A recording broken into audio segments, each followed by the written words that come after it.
All right, what is up, everyone? Hope you guys are doing well. Hope you guys are having an amazing day. And today I have a special guest with me. His name is Usayd, and I just want to congratulate him before we dive into this interview.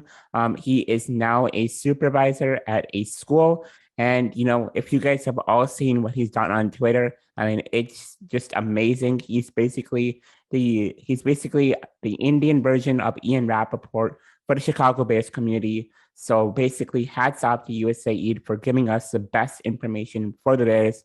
And make sure you go follow him on his sites. Make sure you go follow his podcast. Make sure you go and follow him on Twitter and Instagram. All the socials will be linked below. But without further ado, Usayd, how are you doing today? I am doing well. How are you?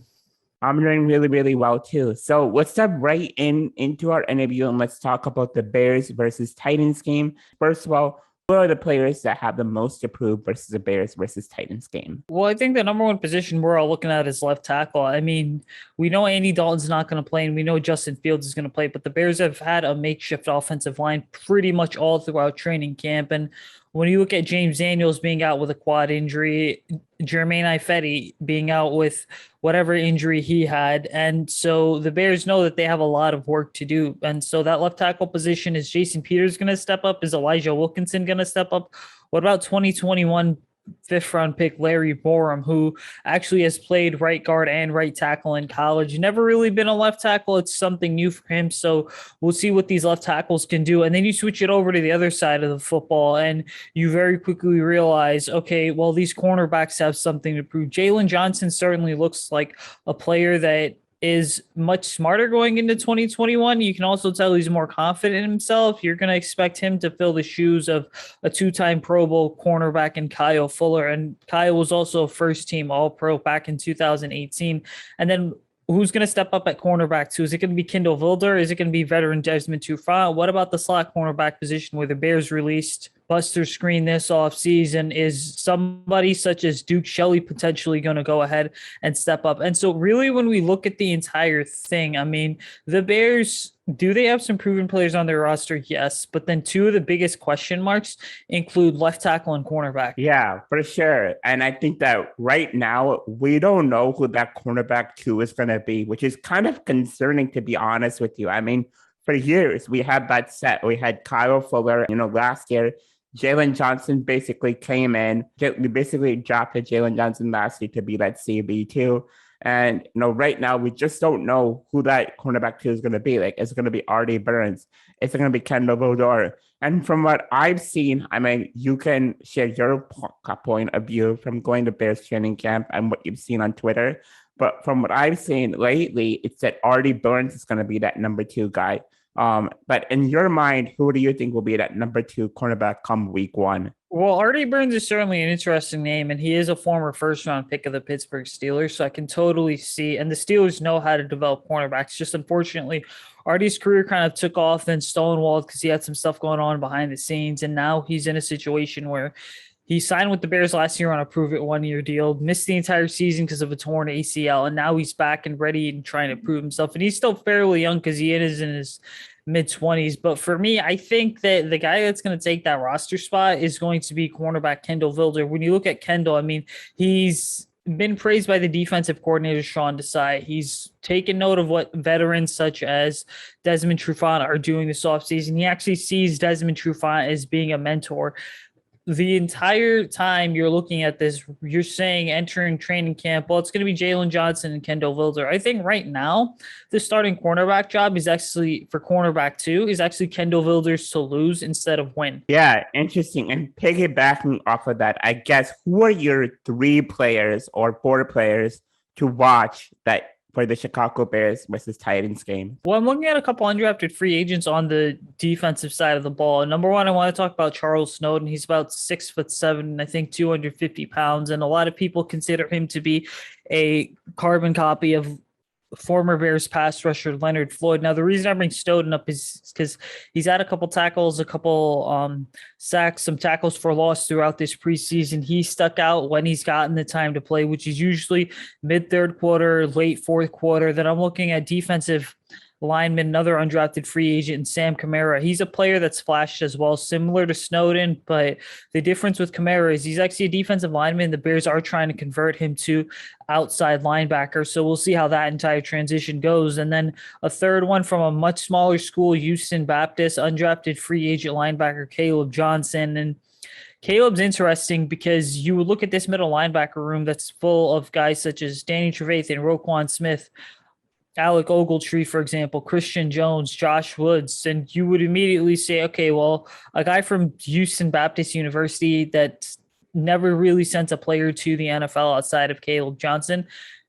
This guy's gonna have no shot at making the roster, but Caleb Johnson definitely sticks out. I love his technique. I just love the way, the fire, the hustle that he plays with, the attitude, the passion that he brings. And again, Camara, Snowden, Johnson, one of the big things I want to note is that if these guys don't make the roster in 2021, they're probably going to be sticking around on the practice squad. And then the last guy that I think has something to prove, or someone that I'm going to be keeping an eye on, is what goes on at that wide receiver spot, because we know we have something in Allen Robinson. We know what Darnell Mooney is eventually going to develop into. But then the question is, can Marquise Goodwin, can Damiere Byrd, a couple guys that, and again, Goodwin was out of football in 2020 and Damiere Byrd was with the Patriots, but can any of those guys step up? And then is a wide receiver like a Rodney Adams or a Riley Ridley, are they going to go ahead and step up in this game? What about John Vea Johnson?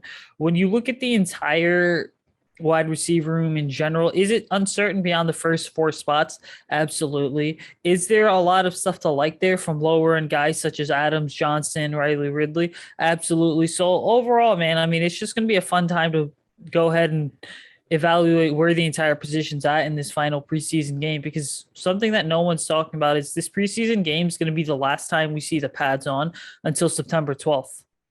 Yeah, of course. And in my opinion, also another guy who might come to mind to win that wide receiver 3 position is someone like Daz Newsome, or someone who we just signed from the Houston Texans, Usayd Cutler. He's been doing some really great stuff in training camp, catching passes from Justin. Like, can he be that wide receiver 3 guy? And it seems to me that this offseason, I talked about it in that video. So if you guys have watched it, you guys know. But if you haven't, go watch it. Anyway, I talked about it in that video and how Matt Nagy and Ryan Pace are prioritizing that speed in that number 3 receiver position that we didn't really have before someone like Darnell Mooney and Taylor Gabriel. You know, that wasn't really a part of our offense. It's something that's really, really new. But Matt Nagy's offense, and I think right now they kind of want that wide receiver 3 to not only be fast, but also come down with those catches. You know, Anthony Miller was speedy, but then there were times where Anthony Miller just could not come down with the ball. We just cut Javon Wims. You know, Javon Wims had catch issues. Riley Ridley is having catch issues. Even someone like Rodney Adams is having some catch issues. So, you know, it really seems to me that right now that signing from Usayd Cutler shows me 2 things. One, they want that speed, but they also want a guy who can come down with those passes. But in your mind, who do you think will eventually win that wide receiver 3 position? I mean, for me, that wide receiver 3 position is already set in stone. And I do think it's going to be Marquise Goodwin. Now, is Marquise Goodwin a top and wide receiver 3 in the sense that he's going to be reliable and dependable on every single down? No. But is he a guy that has just enough in the tank to kind of take the top off of defense? When you're out there, you're going to have to account for his speed, which is then going to open up things for someone like a Darnell Mooney or Cole Kmet or Allen Robinson or even David Montgomery in the passing game. 110%. Now, Goodwin is interesting because you can tell that his fire and passion for the game is definitely there. You can tell that with his skill set, he is someone that is a perfect fit in this offense. And Matt Nagy kind of talked about it, how he's someone that's essentially a football player with track level speed, which bodes really well because he's going to present a variety of mismatches that are going to allow the Bears to kind of go ahead and get creative. Yeah. And I think the biggest thing with Marquise Goodwin is that, you know, he is one of the fastest wide receivers in the NFL. And he's a guy who's a former Olympian. You know, I think he did the long jump. So, like, if there's like a certain play where he has to jump to catch the ball, I think he comes down with it. And I also think that he's a more premier wide receiver than Anthony Miller was, because Miller, he just struggled coming down with those passes. So I think that Marquise Goodwin is a really underrated signing by Ryan Pace and Matt Nagy. But let's talk about the question that everyone wants to know the answer to, and that's Justin Fields. So what can Justin Fields do against the Tennessee Titans to prove to Matt Nagy that he can become that week 1 starter? It's kind of tough because for Justin to be and I've criticized Matt Nagy for this on Twitter, by the way, but for Justin to be the week 1 starter, he would legitimately need to blow the doors off in this game against the Titans, but then also just completely blow the doors off in practice before the Bears kind of head into that second week of September, right after Labor Day weekend, where again, the ones would be practicing with the ones, and this whoever the starting quarterback is would be practicing with the first team at that point. But Justin's just going to have to play a near perfect game, not commit any mistakes. And he's going to have to give Matt Nagy a reason and the rest of the coaching staff a reason to basically not say no to Justin Fields starting. Yeah. And, for me, the way that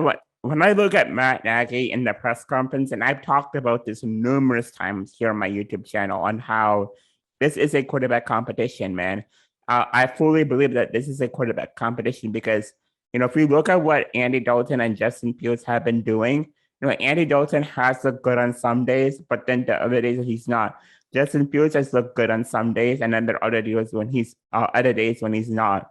So right now, it really seems that this should be a quarterback competition, but yet Matt Nagy has the sort of plan in his head that he doesn't really want to change at all. So like how I look at how Matt Nagy is dealing with this, it kind of seems like he's kind of neglecting Justin Fields here because he should be making this competition fair. Like Justin Fields should have a chance to start as much as Andy Dalton should have a chance to start. So what do you think on kind of the mismanagement on how Matt Nagy is dealing with this quarterback room? Well, the mismanagement's a complete mess, and it's a complete mess because people are forgetting a lot of things. Now, Matt Nagy going ahead and basically saying, okay, well, look, Andy's going to be the week 1 starter. That's totally fine. You promised Andy Dalton that when he signed with the Bears, but then you also have to keep this in mind. And this is the aspect a lot of people are forgetting is that sometimes people make promises that they're going to break depending on how a situation pans out. How did this situation pan out? Well, what happened is the Bears guaranteed Andy Dalton the starting job without knowing if they were going to get Justin Fields. And so they needed to have the assurance from what the team viewed as a competent veteran quarterback in place in order to really be able to be in a situation where we're going to have a competent starter in place despite whatever rookie ends up on our board or whatever direction we decide to go within the draft. Now, what Matt needs to do is he's got to look at himself hard in the mirror and say, okay, does Andy really give us the best chance to win? Is Andy Dalton someone that can push the ball downfield, hit those downfield passes? Is he someone that when you look at, is he going to account for or make defensive coordinators account for mobility by moving the chains with his legs? Is he going to be someone that's a physical freak of nature and runs a 4.4? No, Andy Dalton's not, unfortunately. Andy has a lot of football in him, but again, the dual threat skill set that Justin Fields provides just makes him the clear cut or should make him the clear cut starter. Now, why Nagy's taking the high road, I don't know. I can tell you right now from from talking to people that do cover the Chiefs, there were times where Matt and the Chiefs coaching staff in 2017 wanted to throw Patrick Mahomes in there because they were just in such awe of what he was able to do throughout practice. But that kind of stuff hasn't materialized. And I think we're seeing the exact same theme is Justin's proven time and time again, not even that he's earned reps with the ones, but the fact that he deserves reps with the ones, and the Bears aren't willing to give them to him right now. And so that brings up another question is, could this possibly impact Justin Fields' development? And yes, absolutely it does. Yeah, and my thing is that, okay, hey, if you're not going to start Justin week 1, at least give him those first team reps. And finally, this week, Justin did get those first team reps. But, in the preseason game, like who's going to start? Who are going to be those receivers to come in and start? You talked about it in one of your tweets, I believe. And you talked about how there's no point of Justin Fields starting week 1 if there aren't guys like Cole Kmet, Darnell Mooney, and Allen Robinson and that offensive line playing. Like Justin Fields is playing with backups. Why are you starting him in the first place? You might as well start Andy Dalton. And then I also want to go back to that Bills game. I know by me saying what I'm going to say right now, it's a little bit far fetched, but Justin Fields has all the tools to be a great quarterback, to be a franchise quarterback. Okay. In that Bills game, he makes those number 3, those number 2 receivers look good. Whereas Andy Dalton does not. Whereas Andy Dalton looks like he's a number 2, looks like he's a backup quarterback. When you look at Justin Fields, that's not the case. And you'll see it on Twitter, people saying, oh, he played against the 3s and the 2s. But again, like I just said, he made those 3s and the 2s better. And that's what great quarterbacks do. Look at what Tom Brady can do in New England with receivers who are not as good, receivers who are not on the same caliber as Allen Robinson or even Darnell Mooney. He's been able to make them great. And that's something that I see in Justin. Yeah, that's an excellent point. And, franchise level quarterbacks, what really tends to happen is that they are not just phenomenal. They're just not just as talented as they are because of their own natural talent and their own natural abilities and whatever skill sets that have been developed over time. They're also phenomenal in terms of making the guys around them better. And the Bears really haven't had that. I mean, they never really had it with Mitch. They never really had it with Jay Cutler. Guys like Mark Sanchez, Matt Barkley, Mike Glennon, Brian Hoyer, Nick Foles, people that have been here throughout the Ryan Pace era can certainly see and attest to the fact that Justin makes the guys around him better, and it's noticeable too. And that's more so that's more so as a result of just the way that Justin carries himself as a player and as a person. Yeah, that's for sure. So going back, actually, while we're on Justin, what are your impressions on him? What has been really, really what has impressed you watching Justin Fields play in person and then talking to reporters who are in that Bears community, who are the insiders with the Bears?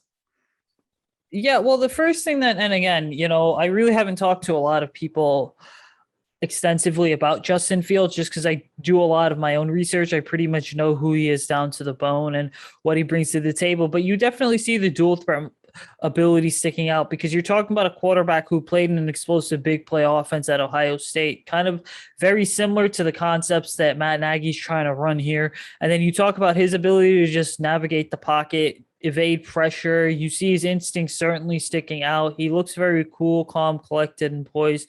There isn't necessarily a moment where when he gets onto the field, he's feeling super jittery or he's feeling like overly pressured to be able to bring the results and get something done. And so those have been my overall impressions of Justin. And I think when you speak to a guy like Matt Nagy, I mean, it's very noticeable in the press conferences that I've seen that Matt's very excited Justin's here and Matt wants to get Justin out there, but there's got to be a right time and place for everything. And that's right now what the Bears are struggling with. Yeah. And one other thing I want to bring up is that Matt Nagy also talked about, he kind of alluded to it a little bit, like how he doesn't want to throw Justin in there against someone like Aaron Donald. And Kyle Brandt, a famous NFL, said on Good Morning Football and how you want Justin Fields to not start against Myles Garrett. You want Justin Fields to not start against Aaron Rodgers, And he kept on bringing all these players that Justin Fields is going to have to go against. Why not just put Justin up there week 1 if he's ready and just let him play? I mean, he's going to play top competition, so why not just let him go? Why not just cut the leash and let Justin play against these top tier defensive linemen? So I just wanted to bring that up. And what are your thoughts on what Kyle Brandt had to say? And then backing off of that, do you think Justin Fields will start week 1? So first things first, I didn't even hear what Kyle fully said. I mean, I know it was trending on Twitter yesterday, but I didn't even bother opening the video. But based off what you've told me and stuff that I've seen, Kyle's not wrong. There's no point in the Bears babying a quarterback that is calm, collected, and poised, because that's what Matt Nagy's kind of doing right now, is just babying Justin Fields by not throwing him out there. What you have to do is you have to realize and understand that you're always going to be facing some great player in the NFL week in and week out. It's just how these things go. Now, a lot of the guys that Kyle mentioned, I mean, Aaron Donald, Aaron Rodgers, these guys are future first ballot Hall of Famers when they eventually decide to retire. A guy like a Myles Garrett going into year 4, he's been phenomenal himself as well. And so what the Bears need to do is they need to quit just babying Justin Fields and realized that, hey, you're going to have to throw him out there sooner rather than later. And the sooner he learns to deal with playing against big time stars, the better, because moving forward, there won't be such like high pressure on him to succeed. Yeah, perfect. And then when do you think that Justin Fields will start this year? Do you see him starting week 1?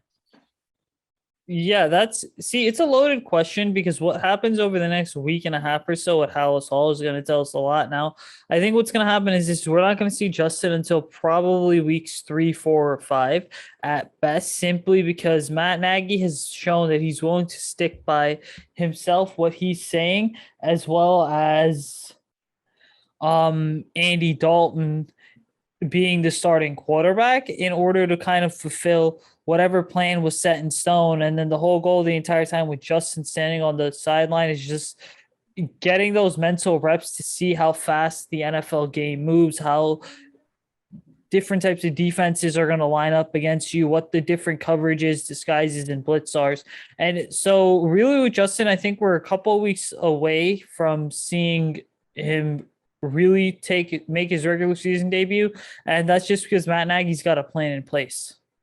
Yeah, perfect. And then we'll end it on this question, since I want to be very respectful for your time. But what are your impressions on Andy Dalton? And do you think Andy Dalton has the potential to start the rest of the season? Yeah, so Andy's a really smart quarterback. He's also very instinctive. He can look at a certain player or concept or a certain prediction and basically break it down to the bone for you. So that's the good stuff with Andy. And if you were to talk to me right now about advantages that Justin Fields has compared to a guy like Andy Dalton, I would certainly tell you right now that the only true upper hand that Andy has comes into play when we're discussing his experience. I mean, you're talking about a guy that at one point had 5 straight winning seasons, went to the playoffs a couple times, never won a playoff game, but he's going into year 11. And so there is plenty of good experience there that serves as a valuable asset to Justin Fields. Now, in terms of the physical part of the game, you know, his arm strength, his mobility, his ability to navigate the pocket sometimes, it's pretty decent, but it's not great by any means. It's certainly not on the level of Justin Fields. And so Andy, if he can come in the first 2 to 3 games and basically hold the fort down to the point where Justin isn't necessarily, or the Bears feel like they don't have to throw Andy Dalton Justin Fields to the wolves, then maybe you have something brewing here, because that's Andy's job at this point. Just don't win games, just don't lose them either. Yeah, perfect, man. I love your perspective on Nate Dalton. I love your perspective on Justin Fields. And I loved having you on today. And again, I mentioned this earlier, but where can people find you? What's your podcast called? What's your YouTube channel called? How can they reach out to you? What's the best way? So if you can share it with my audience here, I'll always love to help them out. So yeah. So yeah, guys, thanks for tuning in. Thanks for having me on. Thanks for listening. You can follow me on Twitter, YouTube, Facebook, TikTok, and Instagram at Usayd Koshul. It's just my first and last name. Easiest way to reach me, guys, is going to be via my DMs on Instagram or Twitter, because they're always open. So I'm always down to talk Bears. You can follow my work on Fireside Bears, where I do a weekly podcast every week, breaking everything down regarding the Chicago Bears. That drops on Wednesdays at midnight. I do the Picks for Pace podcast with Bear Report as well. We record that on Wednesdays, drop it on Friday mornings or afternoons. And then I have articles that come out each week on the Bear Report. So I'm going to be doing 2 articles a week during this season. And then for Fireside Bears, I do 2 YouTube shows a week, and then 6 articles a week on the Fireside Bears YouTube channel. So check all that stuff out. So really, I'm providing Bears content every day of the week almost. So something new for you guys every single morning when you wake up. Yeah, perfect. And thank you guys for listening.